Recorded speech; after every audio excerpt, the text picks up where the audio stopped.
timing. We were literally just saying how there's no way we're holding this victory feast without you any longer, and we would have postponed it till tomorrow.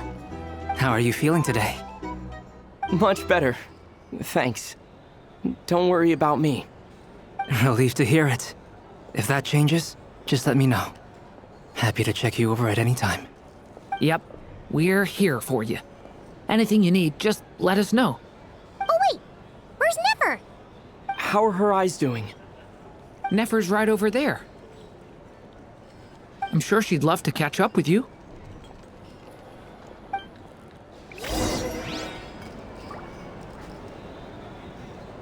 Our drink recommendations? Well, for starters, I recommend you drink less. Nefer! Traveler, Paimon, are you recovering well? Turns out that moon chanter has some real talent after all. My eyes were mostly recovered after just a couple days rest. I can actually open them again now. Yeah, but you gotta be careful. Lauma says not to strain your eyes while they're still healing. Yes, thank you. I'm well aware. Yehoda, could I borrow you for a moment? I could do with an extra pair of hands. Oh, sure. Coming. Did you hear that? I gotta go help Lauma for a second. You guys chat among yourselves. I'll grab us some drinks on the way back. Paimon, you still like 'em sweet? You bet! Make it extra sweet, because Paimon's earned it! Sure thing.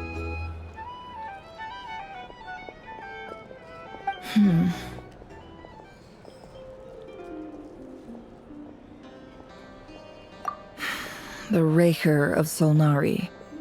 Kind of a snake, don't you think?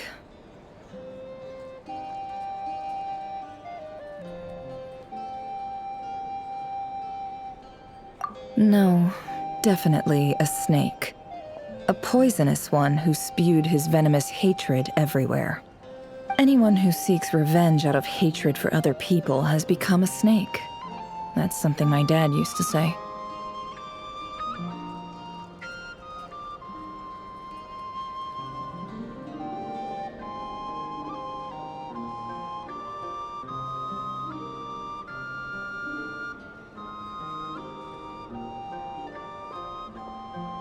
Perhaps. I'm sure it sounds like a very wise and open-hearted perspective to your ears. But me? I think hatred is a perfectly justifiable emotion. What else is left when everything you depended on in life gets stripped away? Something's gotta fuel that drive to keep on living. If you're worried about me, you can nip that in the bud. I'm not someone who gets stuck in the past. It's just... I suddenly feel like I was wrong to call my father a liar. He was just a fool. That's why the academia turned their back on him, and why the other tribes ganged up on him. Oh, father. How much better things could have been if you were a skilled liar. Look at the Ibis King. Thoth is a fiendishly cunning liar. And yet, strangely, he feels more like a father to me than my real dad ever was. He's never brought it up, but I'd bet he feels the same way. Why else would he give me the power to perceive the truth, while at the same time training me in the art of deception?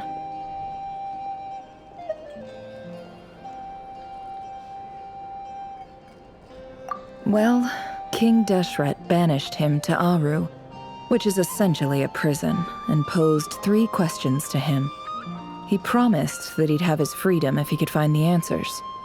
His response was to take on a physical form and approach me, hoping that I could become his envoy and search for one of the answers on his behalf. Did he really think I'd fall for that? He's stuck there. He can't make me return what he gave to me.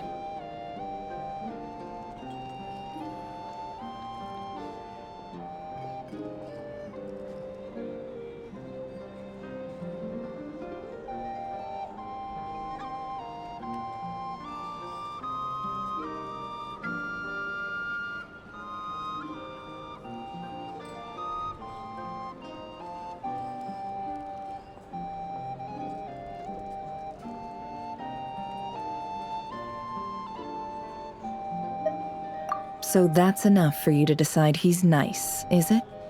He's a prisoner, and he was scared. So he decided to perform some good deeds to win people's approval. He lives in fear because he's a deceiver. How is Rerir any different? You can't work as a spy your whole life and expect a happy ending. It's preposterous. Yet I can't say I don't understand it. Liars live in the darkness of their own making, but it's still human nature to want to go on living.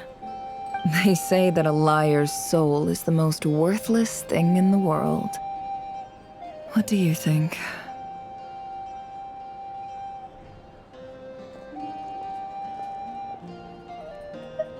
Oh, really? Well, it takes a very kind person to find compassion even for liars. If you ask me, the soul of a liar really is worth nothing, because all they care about is themselves. For example, when something good falls into my lap, I don't go sharing the news around. Stops other people trying to steal it from me.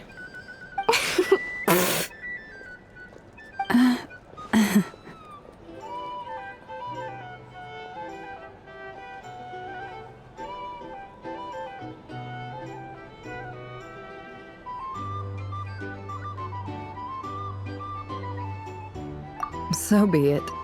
They have sharp ears. I can't keep anything from them.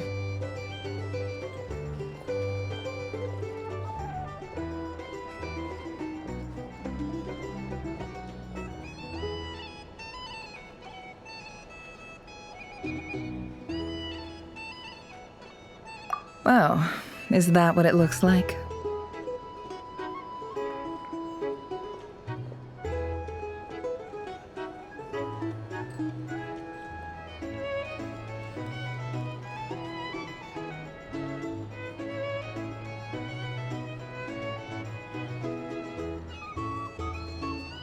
Well, you all know my past now, and I can't simply eliminate everyone who knows too much. So I guess I just have to put up with you, for the foreseeable future at least.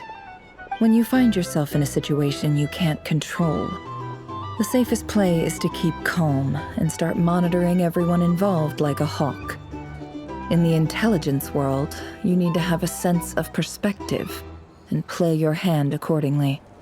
If you understand what's at stake, please ensure my secret is safe with you. I trust you'll respect my wishes as a friend. But don't forget, I will also be watching you like a hawk.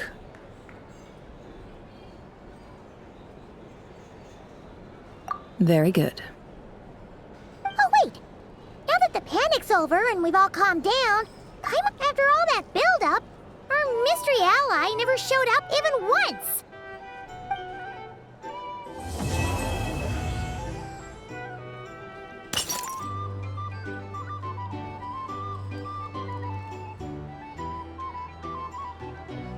Huh? Am I imagining things?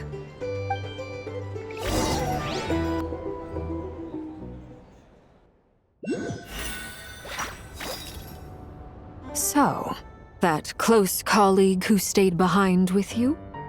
What's he been up to recently? Don't know, don't care. I get more normal human interaction from hanging out with Bosco 2 than him. Although, now you mention it, he hasn't bothered me in a while. I wonder if... If he's disappeared without a trace, it's the biggest gift he ever gave to the world. But I somehow doubt that's what's going on. He won't lie low forever. So we'd better stay on guard.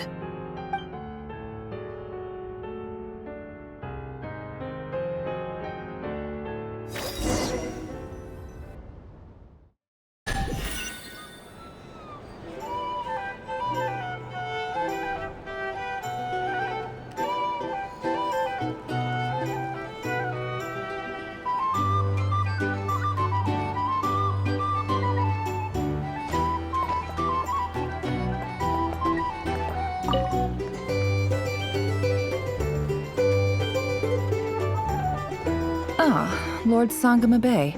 How lovely to see you. I must thank you for the device you provided. It was an enormous help. Would I be right in thinking that it was developed by the academia? Why come and ask me when you clearly know already? I mostly came to thank you. That's more like it. A little gratitude goes a long way with Lord Sangama Bay. Play your cards right, and you might even stand a chance of becoming my long-term supplier. The chance to work with such a kind and charitable investor as yourself would be a great honor for the curatorium. Huh? Charitable? Who said anything about charity? First time hearing about it. Let's see. The first plot of land you purchased in Nodcry, your desert interests, and... Stop! What do you think you're doing? Exposing my investment history! It's nothing to hide from. They're all perfectly legitimate investments. And some of the land you purchased was with the intent of building a sanctuary? Yes, I heard about that too. How did you... You're a curious case, Lord Sangama Bay. You don't like people finding out about your good deeds, do you? But I'm afraid no matter how hard you try to keep things under wraps, where there's a will, there's a way. You did it for Sumeru, didn't you? It was empty land that was gonna go to waste otherwise. I figured if I built something there, it might at least get some use in an emergency. Disasters are capricious things. They strike without any warning. I've lost family to a disaster before, and I don't want to lose any friends or business partners if I can help it. My elder sister used to dream of finding a sanctuary. Somewhere with plenty of food, water, and medicine. Where everyone could live happy lives. It was something I looked into, but after discussing things with the Dendro Archon, I decided on a more effective strategy. The tech people handled the tech, and Moneybags provided the Mora. It just made the most sense. It's a pity that so few people know the truth about you. Everyone says that you view everything in terms of Mora, and all you care about is growing your own wealth. So, what's the problem with that? Everyone wants to be rich. It's human nature. So yes, I love Mora, and it's nothing to be ashamed of. But surely you have dreams of your own beyond just making Mora. You don't get it, do you? My dream is to invest in other people's dreams. And, make a nice little slice for myself along the way. Just thinking about it makes me happy. That sweet, sweet sound of Mora. Thank you. For the device? And the pendant. Oh, that. I was just returning a favor. Don't worry about it. Seems like we've both been away from home for a very long time. Yeah. So long that I barely remember what my family even looked like. That would be your mother, father, and sister? Yeah, though it's been years since my sister passed away. It's not like I want to forget them, obviously, but memory can be even more ruthless than the most calculating business person. Beyond a certain point, if something isn't helping you, it just gets rid of it. My sister can't help me now. Slowly but surely, her face is fading from my mind's eye. It's become a vague impression. Not everything will fade. When loved ones pass away, the beautiful memories are the ones that last the longest. Yeah, that's true. If you ask me, that's the one silver lining in all of it. Well, that, plus, I'm sure that life is much better now than it was back then. Oh, absolutely. I have tons of Mora, a big beautiful house, business is booming, and I'm as happy as can be. You've got a lot going for you too. Boss of the Curatorium of Secrets? I'm sure there's plenty of Mora to be made in that line of work. I appreciate the vote of confidence.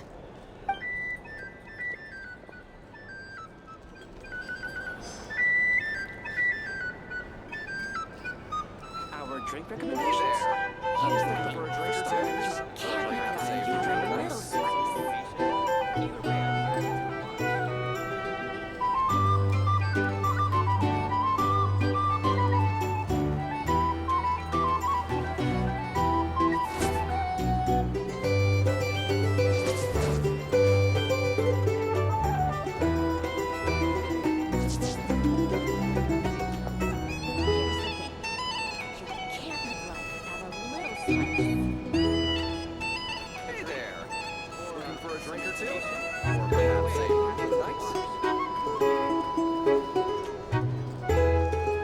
Staring into my eyes is ill-advised. I can't promise you'll like what you see. Our drink recommendations? Well, for starters, I recommend you drink less.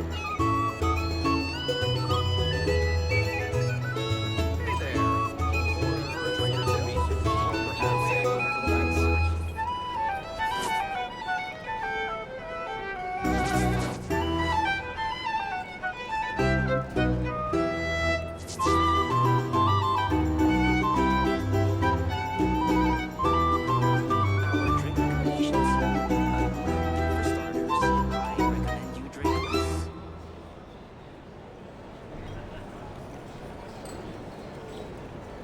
A drink? Hey there.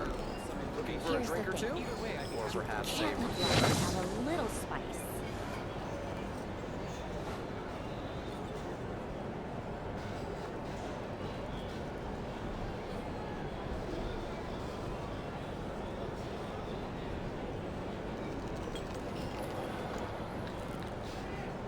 Our drink recommendations?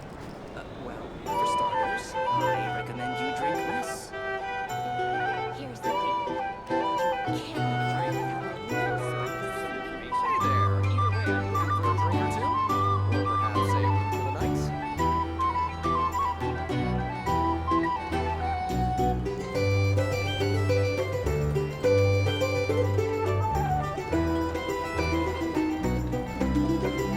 Our drink recommendations? Well, for starters, I recommend you drink less.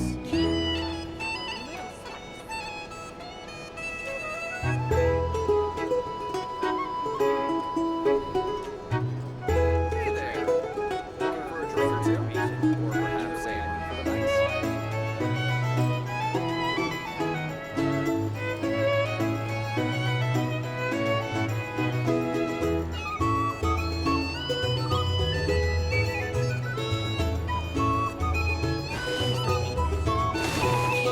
Have a little spice.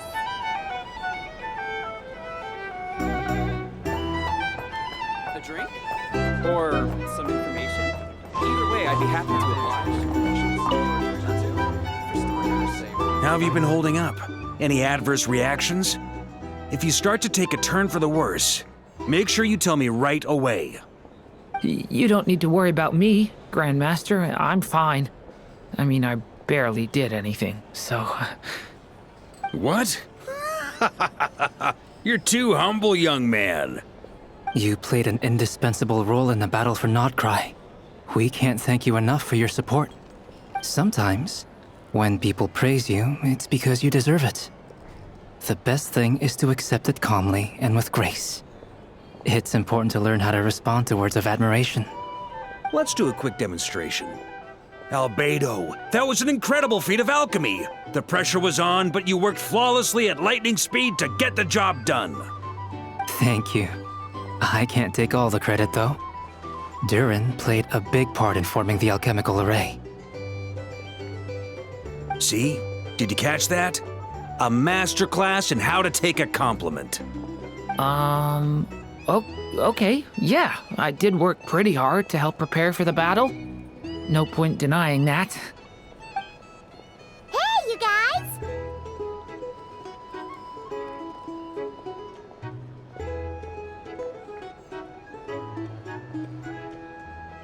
Hey, look who's bounced back. Looking good, traveler. Seems like you've recovered. You won't need to take any more medication. Can I get you a drink? Huh? You know how to order at a bar now? You've sure learned a lot recently. Handling a drinks order is ridiculously simple compared to alchemy. Don't worry, I'll blend into society yet. Paimon believes it. You're clearly a fast learner, just like your brother. To be totally honest, though, Paimon didn't quite follow all the details when you first explained the plan to us. Don't worry, that's completely understandable. Unless you're a student of alchemy, it's hard to grasp the principle and how the process works. To put it in the simplest terms, we saw how our enemy stole the power of Kuvaki. And that gave us the idea of stealing his power to turn it against him. When facing an enemy you have no hope of defeating, it's best not to engage them in battle. So, instead of looking for a way to overpower him, we decided to help Columbina get strong enough to at least stand up to him in a fight. For this to work, we had to analyze his modes of attack, confirm who his main target was, and make sure that he wouldn't go beyond the range of the alchemical array. For added security, we prepared a total of 4 arrays. But to mitigate the impact of the battle, we identified one location in particular as the ideal spot, which is where the confrontation took place. The alchemical array absorbed his abyssal power. Then Durin processed it to render it usable by Columbina. That power enabled her to do what would otherwise have been nigh on impossible. What surprised me was that Dainsleif actually agreed to join us. Given his history with Rerir, he had every right to sit this one out. But we're extremely grateful for the decision he made. It must have been a painful choice to make. But I'm sure that making a decision was far better for him than staying in limbo. Absolutely. He was torn between 2 paths, but in the end, he made his choice and stuck to it resolutely. He doesn't strike me as the sort of person who'd stay trapped in limbo for long. Anyway, however you cut it, everyone gave a stellar performance. And now, it's time to kick back and celebrate.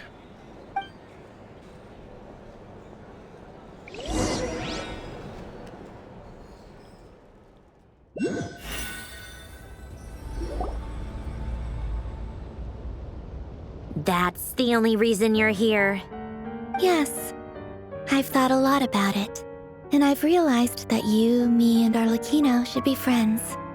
I think this is very important. So I felt I had to come and tell you. Well, this is a new one. I'm so moved. I can't even hold my teacup. If that's all, you can leave now. Do you not want to be friends with me? Or is it that you prefer being coworkers? What is this, Columbina? Are you deliberately testing my patience threshold? Right now, my politeness module is active. But if you say another word, I swear I'll shut it down. If your politeness module was active, wouldn't you say the word please at some point? Polonia, please see Lady Columbina to the door. Will you still invite me to your next tea party?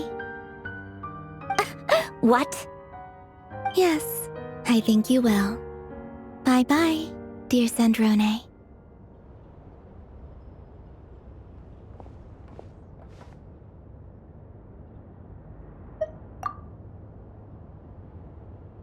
Last time, the Wild Hunt escorted you out.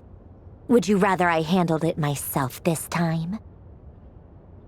We just wanted to, see how you were doing now that it's all over. Why? Out of concern for my safety? I hope you didn't seriously think that the Reihir of Silnari would be able to lay so much as a finger upon me, given how prepared I was. Mostly because you kind of helped us out, so we just wanted to check you were okay. Looks like all your robots are fixed, huh?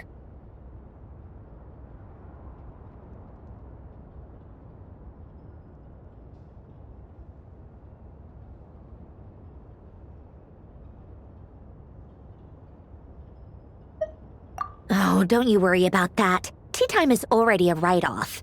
The visitor before you managed to kill my appetite. If you're in the mood for tea, go ahead and help yourself.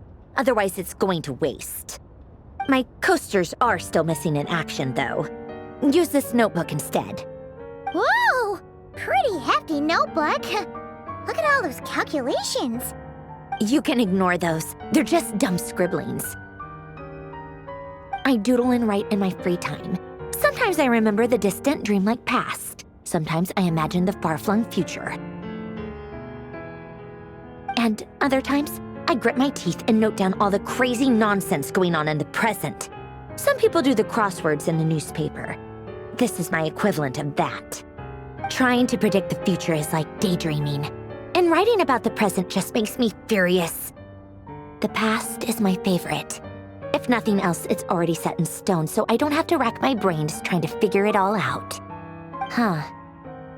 Although, having said that, the only vaguely interesting memory in my past is probably that guy they call Lord Artificer.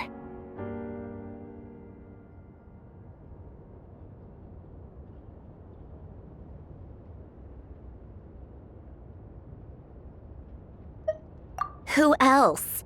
Pretty much all the mecha in Fontaine are his personal handiwork.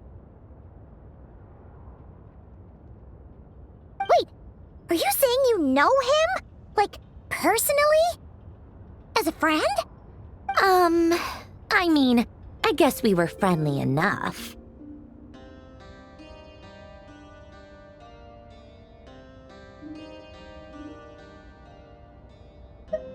Yep. In fact, I'm probably the only normal person left who knew him at all. We used to chat occasionally back when he was still around. Before he passed away, he asked me to destroy all his manuscripts. I honored his request, but I did read through everything first before destroying them. I mean, I couldn't let the genius of Lord Artificer Alain Guillotin disappear like that. Would have been such a waste. So, that's where the formula's in your notebook are from? I just told you, those are my equivalent of crossword puzzles. They're just dumb formulas that I solve for fun when I'm bored. Alain's work was like epic poetry. The formulas in my notebook are just silly little riddles in comparison. Not that there's anything bad about them. I mean, at least, solving those riddles isn't going to hurt anyone. Except me, 'cause I lose a few brain cells in the process. Anyway, while we're on the topic, I might as well tell you about what happened to him and his friends. Alain Guillotin had two close buddies, Renee and Jacob. They spent their childhood years together in the Narzissenkreuz Institute. They were all quite competitive, so there was some rivalry between them, but it was a friendly rivalry. But beneath the friendship and the rivalry ran something deeper, a sense of nostalgia for the past. Unfortunately, childhood would end, the prophecy would come true, the apocalypse would arrive, and the future would never be. A mad dream that would normally only capture the minds of lunatics began to take root in their hearts. A dream of saving the world. And if Renee and Alain had been people of lesser wits, that dream would probably have ended up as something for them to joke about in their older years. But alas, they were some of the sharpest minds around. They nurtured that dream with the full power of their intellect, and it grew into something that ate away at their souls. The first of them to fall under its spell was Renee. Against Alain's wishes, he persisted in experimenting on a mutual friend of theirs to try and save their life. Alain did not approve and parted ways with Renee. It's complicated. Alain wanted to believe that Renee only did what he did for the sake of their friendship. But when he told me about what happened, I could tell he still had some suspicions about Renee's motives. Perhaps the seed that would grow into a nightmare had already sprouted in Renee's mind. Even then, the next time they met, Renee's soul had been completely engulfed by the dream of salvation. His futile attempt to change the tide of fate only resulted in a wave that swallowed up the world, even before the apocalypse came. And although that wave died down eventually, I hear that it just recently came back with a vengeance. As I understand, Renee wanted to live out his dream of salvation once more. But I'm told that the attempted resurgence finally died out for good.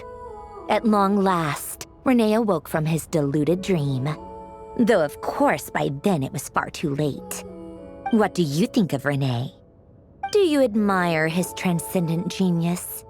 His view that any price was worth paying to achieve the lofty goal of saving the world? Or do you despise him? Dismiss him as an evil madman who wrought havoc on the lives of everyone around him as he pursued his delusional dream? Same difference, really.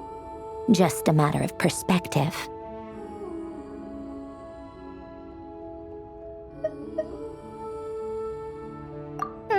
What a cop-out. But I suspect you'd have a more incisive and insightful answer if we dug into it further. I don't like fanatics who give up their whole lives for their ideology. Nor do I like fools who let their delusions take control. Maybe I could understand if Renee had just been an ordinary person. But he had a sage-like intellect, and still managed to get himself lost in a labyrinth of his own desires. Anyway, that's enough about Renee. Now, moving on to Alain Guillotin, the Lord Artificer. He managed to put a stop to the first storm whipped up by Renee. But after that, Alain lost his friends and family. To his credit, I suppose, the loss of his family and friends was purely a tragic accident. It's not like Alain sacrificed them for his cause or anything. After that, the only thing supporting his work was the same dream that had dragged his closest friend down to the abyss. But although the desire to save Fontaine drove him to found the Fontaine Research Institute, Alain continued to reject any form of transcendental knowledge or power. He was suspicious and fearful of it, having seen the way it had affected his closest friend. I think that formulas and machines derived solely from human intellect were the only thing that gave him a sense of spiritual comfort. Yet Alain's intellect was simply too great. It barely left him space to breathe in his lifetime. Once he realized that the end of his life was approaching, he finally accepted the truth. The Nazissenkreuz Institute needed someone, and a human being, to see its story through to the end. He quit working on his formulas, trading them in for the fairy tales that had played such a formative role in his childhood, but which he barely touched in his adult life. He told me that the director of the Nazissenkreuz Institute used to read those fairy tales to the children as bedtime stories. Apparently, they worked wonders at sending kids off to sleep. I think that all he wanted at that time in his life was to be able to sleep deeply without being plagued by depression. By that point, nothing else really mattered. At the very end, he laid down to rest in the ruins of the former Nazissenkreuz Institute orphanage, while the Fontaine Research Institute he had founded continued tirelessly with its work. Many years after that, tensions over competing dreams would once again cause a rift, this time between members of the Fontaine Research Institute. But the actions of those fools had nothing at all to do with Alain. And that is the story of two people from the Nazissenkreuz Institute who both wanted to save the world. One went all in on his fantasy of salvation without ever looking back, and ended up calmly sinking to the bottom of the deepest sea. The other sought desperately to burn bright in his life, even though he wasn't sure where he was going. I do sometimes wonder, why is it that people like them have such grand hopes of saving the world? Even the grandest tree starts as a tiny seed. So perhaps, for each of them, their mission to save the world began with a very simple desire: to save themselves. They were young children with friends and family who mattered to them, desires to explore the meaning of life, ambitions to have a successful career. They didn't want to see all of that taken away in one fell swoop. Or maybe they just wanted to find something to anchor themselves within the chaos, to stop them getting quietly swept away by the storms of life. But instead, the search for their own salvation took them down the rocky road laid out by fate. Do you think the desire to save oneself is enough of a justification to try and save the world? The way you said that sounded just like Alain. I asked him the same question back when he was in his prime, putting all of his energy into his work. He gave the exact same answer as you did. No elaboration, just a quick short answer before getting right back to his work. He was always that way. All right, tea time's over. I owe Arlecchino a favor for telling me these stories. I'll have to bring a whole sack of gifts the next time I visit the House of the Hearth. I'm gonna go tinker with Polonia now. You guys can do whatever you want, as long as it doesn't involve interrupting me. Colonia, exit hibernation mode. Begin diagnostics.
Something you wish to report?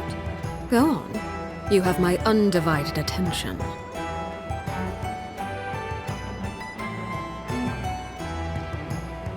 better get me some alpacas. Once they haul everything is gonna stay. Maya, this land holds nothing but promise for adventurers from all walks of life. Wouldn't you agree?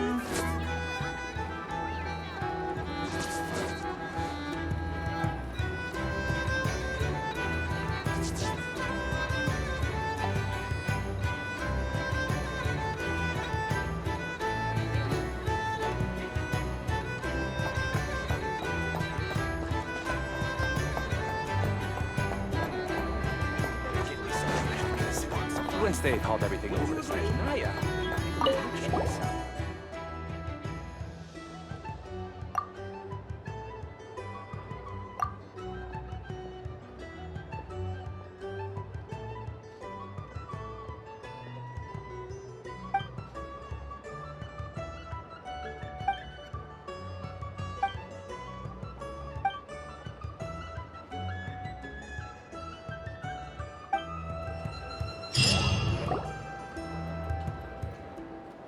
Thank you for waiting.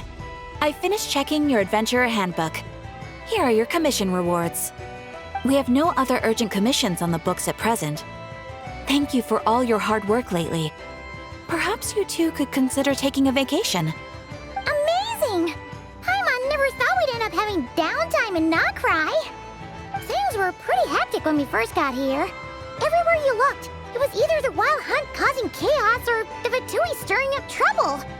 It felt like this whole region was one giant slime in a barrel, ready to go boom at any moment.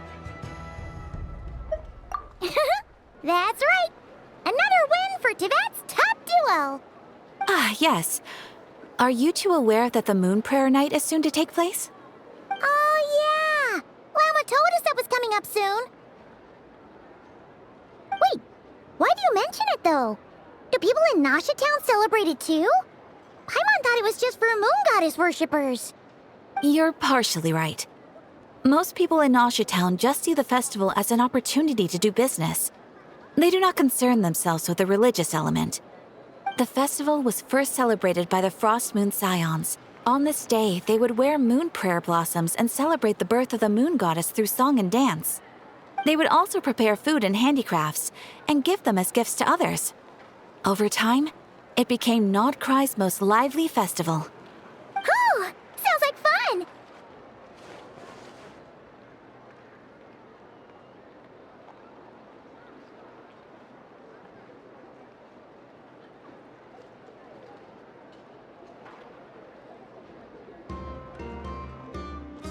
Great! Well, in the meantime, since Catherine doesn't have any commissions for us, let's focus on some personal business instead. When we first got here, you mentioned that this was where your spaceship landed? We didn't get to follow up on it at the time, because we got wrapped up in that whole rare situation, but now we can finally finally start investigating it properly. Well, there's a saying Paimon's heard around these parts, which goes, if you lift up a rock, you'll find something you weren't looking for. By that logic, you'll never find what you're looking for while you're searching, but the moment you stop looking, it'll jump right out at you.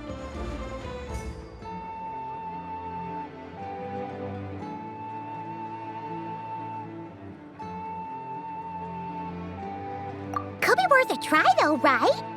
Anyway, Paimon suggests we focus on other stuff we want to do for now, and just keep an ear out for spaceship-related intel as we go.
What's wrong? He looks super serious all of a sudden.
I guess why you'd be concerned about Columbina, but what does the doctor have to do with anything?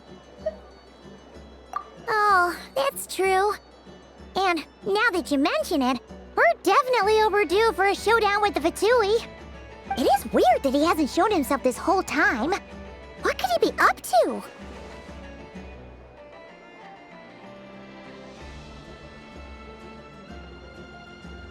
True. Paimon would much rather deal with Marionette anyway. She says the meanest things, but when it comes down to it, she doesn't seem like a bad person. Maybe it's the pressure of being a Fatuse? Especially as a Harbinger. Does she feel like she's gotta act tough to keep up appearances or something? But then, every time we headed out with Rarier, she always wound up having to repair Polonia and her other robots. That's gotta sting. Losing face always hurts more for people who care a lot about their image. She's probably still furious about it. What? Relax! She's not even here! Huh? What's the matter? Oh, nothing. Sorry, we'll be on our way now. Where are we again? Oh yeah, Columbina? Right, yeah, let's go see Columbina.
Is me sitting here a rare sight? No, we just thought you'd be resting. Perhaps I would have been, were it not for the sudden arrival of some unexpected guests. Not that I consider it a disturbance. After all, you are the only ones who are free to enter. Would it not be a little unfriendly of me to lie down while we speak? I didn't realize you put so much thought into little things like that.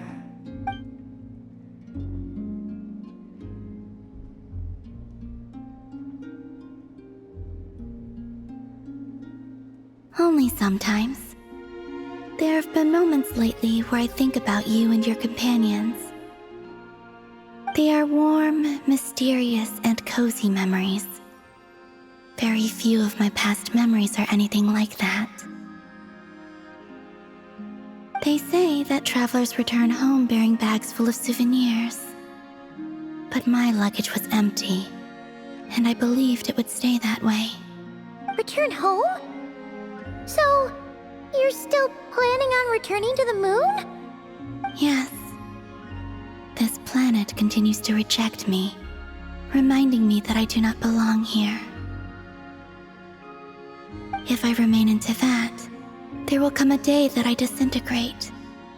And I don't mean reduced to dust or turned into food for the flowers. I mean, I will cease to exist entirely. Alright then. Well, we're sure gonna miss you. But it sounds like we'll have to say goodbye. How do you intend to return? The moon prayer night is soon to arrive. On that day, the moon will be closest to Teyvat. The Kuvaki in this land will reach its peak at that time. I merely need to grasp the tide, and with relatively little effort. Oh, Paimon gets it! It'll work like a slingshot! You make it sound like she's gonna get blasted up to the moon. If I did that, I suspect I would crash into the false sky. I will be using a much gentler approach. But I do like the analogy. It's fun.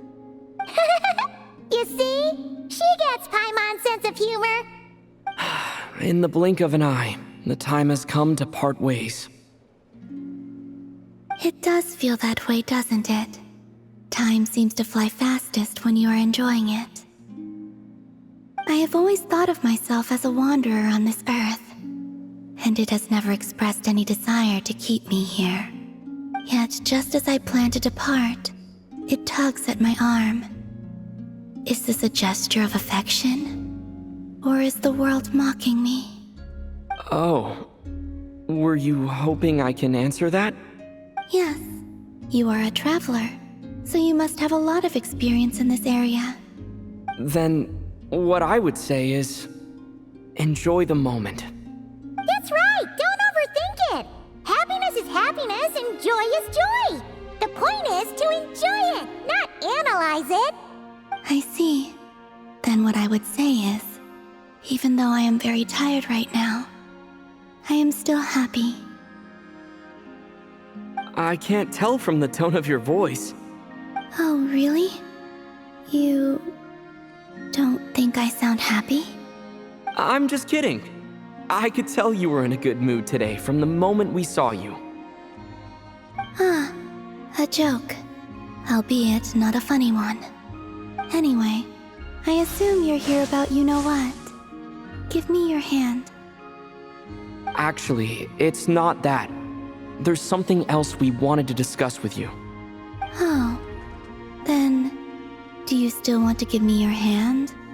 Or not? Sure.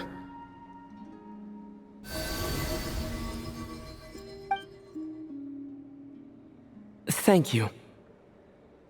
So, I've heard that in the moon prayer nights of the past, people here would hold celebrations in the moon goddess's honor. Since you helped so much in our fight against the Rehir of Solnari, I think you deserve a farewell party before you return home. I haven't asked everyone else for their opinions on this yet, but I'd like to invite you to join the upcoming moon prayer night.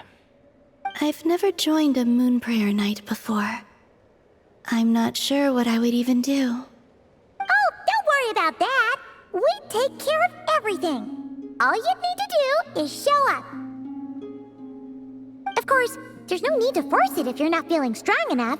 It's just, this kind of felt like a golden opportunity. But they call me Kutar, and the Fatui have an arrest warrant out for me. I shouldn't appear in public right now.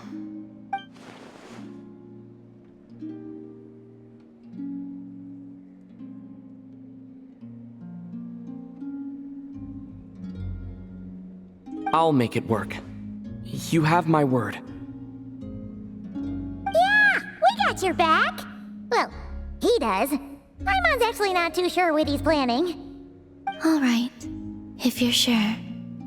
I will not refuse your invitation. I suppose it wouldn't hurt to pack a few more sights from this world into my suitcase before finally learning what my homeland looks like.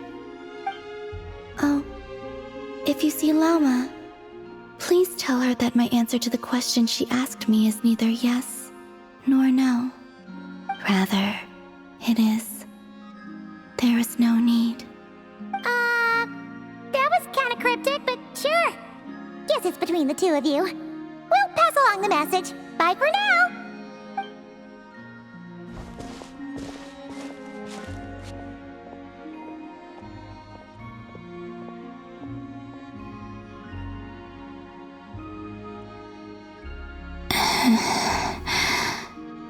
And also, I do not know.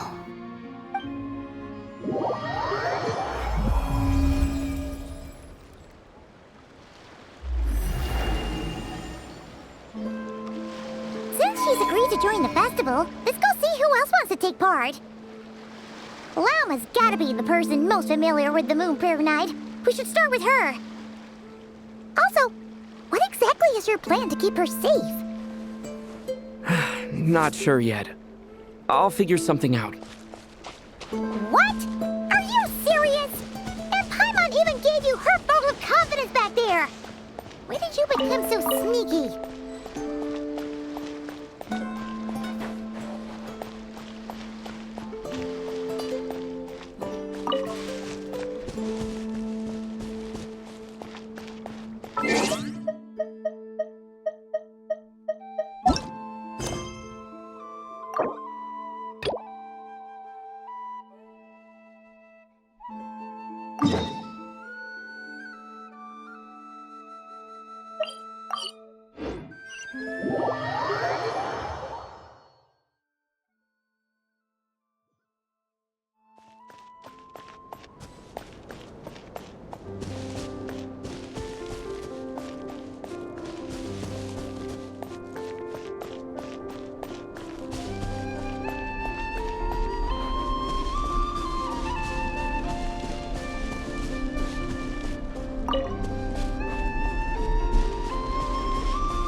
Here we are. What you see now is the moon mirror, within which the lunar semblance is sealed. Oh, must be a pretty precious statue if they went to all this effort to steal it away. Will there be some traps inside? You know, the kind that send arrows flying out if you step in the wrong place?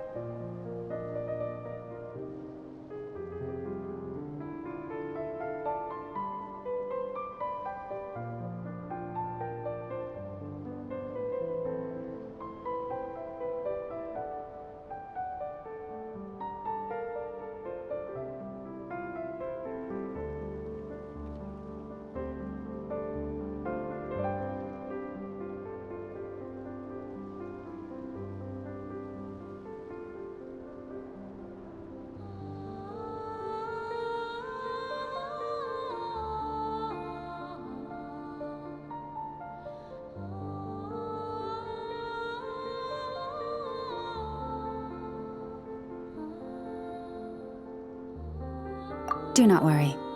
This little one did some scouting for me ahead of time. The seal does not contain any such fatal traps.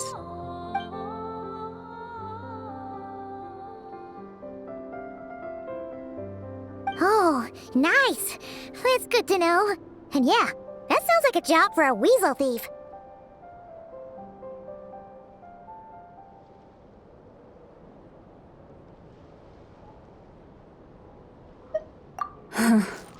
That's true. Each time I ask it for help, I have to pay it one more the next time we meet. Huh, what a thieving little weasel! Oh wait, that tracks. But considering that it's helping you keep watch on the lunar semblance, it might need a name change. How about... Weasel Guardian!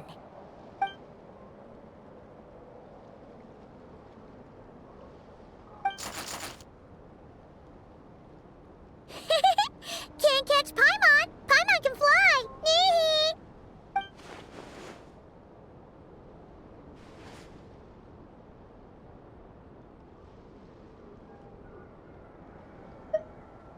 Come on, be nice to our guests.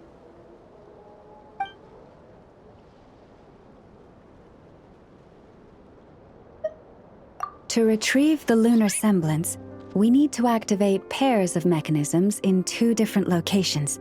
So it's a 2-person job. If you head over there and take the mechanism on that side, I'll take this side.